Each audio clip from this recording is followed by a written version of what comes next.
Principale, Madame la députée de Joliette.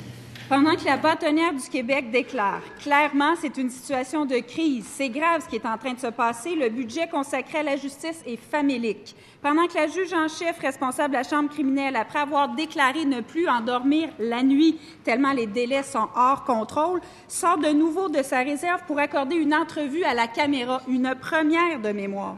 Pendant que des avocats de la défense réputés déclarent dans chaque dossier, on regarde les délais, puis si on peut appliquer l'arrêt Jordan, on le fait. On est presque obligé de présenter ces requêtes, sinon le client peut se retourner contre nous. Que fait la ministre de la Justice? Eh bien, la ministre de la Justice, elle n'annonce toujours rien et elle déclare « C'est un gros paquebot à faire tourner, la justice. Ça prend du temps.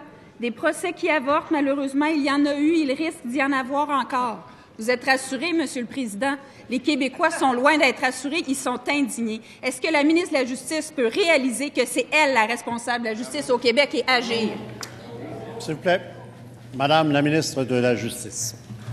Monsieur le Président, on en pose des gestes et on peut dire ce que l'on veut ou on peut tenter de faire passer le message qu'on souhaite de l'autre côté, mais je dois vous assurer, Monsieur le Président, que les partenaires du milieu du judiciaire sont mobilisés plus que jamais, qu'il y a un exercice sérieux d'établissement des besoins additionnels qui a été fait suite au dépôt de la décision Jordan et que les dossiers sont traités avec la plus grande rigueur et que les mesures mises en place vont changer de façon majeure la façon dont les dossiers sont administrés au Québec. Et ça, Monsieur le Président, oui, de façon majeure, de façon importante, parce que, Monsieur le Président, l'arrêt Jordan, et j'invite les collègues qui critiquent à en faire la lecture, commande non seulement de revoir nos façons de faire, mais commande, oui, de revoir les façons de faire de façon importante et d'utiliser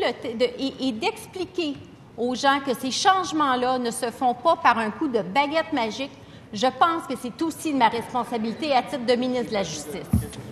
Première complémentaire, Madame la députée de Joliette. Les partenaires de la justice sont tellement rassurés eux aussi que de manière tout à fait exceptionnelle, ils sont rendus, qui font des sorties publiques, qui parlent aux journalistes. Je n'ai jamais vu ça. La bâtonnière du Québec qui dit qu'on vit une crise sans précédent, la juge en chef qui s'adresse à une caméra, des avocats de la défense qui disent qu'ils n'ont pas le choix de présenter ces requêtes-là, tellement qu'on a engagé, comble de l'ironie, pas on a engagé, mais on a formé une équipe de procureurs au DPCP dédiée spécifiquement à ces requêtes en arrêt des procédures. Quand la ministre va enfin bouger? Madame la ministre de la Justice. Monsieur le Président, la question des délais, oui, c'est important. C'est un ajout de ressources. Oui, puis on en a ajouté des ressources aux procureurs, au directeur des poursuites criminelles au pénal depuis Jordan. Il y a des ressources, il y a des procureurs additionnels qui ont été sollicités, en fait, pour joindre les efforts et mettre l'épaule à la roue. Et les dossiers doivent être évalués, oui. Et nous travaillons avec les acteurs. Les acteurs du milieu judiciaire sont aussi tous signataires de ce plan d'action, sont aussi impliqués dans l'évaluation des besoins, Monsieur le Président. Alors, de prendre des déclarations à la porte-pièce, c'est pas tout à fait exact quand on sait que ces gens-là sont dévoués et dédiés à l'intérieur de leur... Deuxième complémentaire, Madame la députée de Joliette. Qu'a fait la ministre au cours des derniers jours? Combien de juges suppléants ont été rappelés? Combien de processus de nomination pour les postes vacants ont été accélérés? Combien d'appels ont été logés à son homologue fédéral pour qu'elle en fasse de même pour les postes vacants à la Cour supérieure?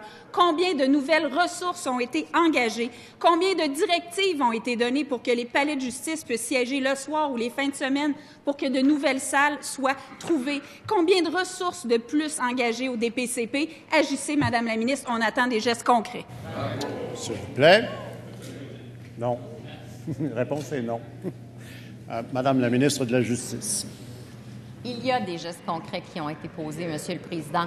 J'ai mentionné que des procureurs additionnels avaient été engagés par le directeur des poursuites criminelles et pénales, 21 plus précisément depuis le début de l'année, 6 en matière pénale, 15 en matière criminelle.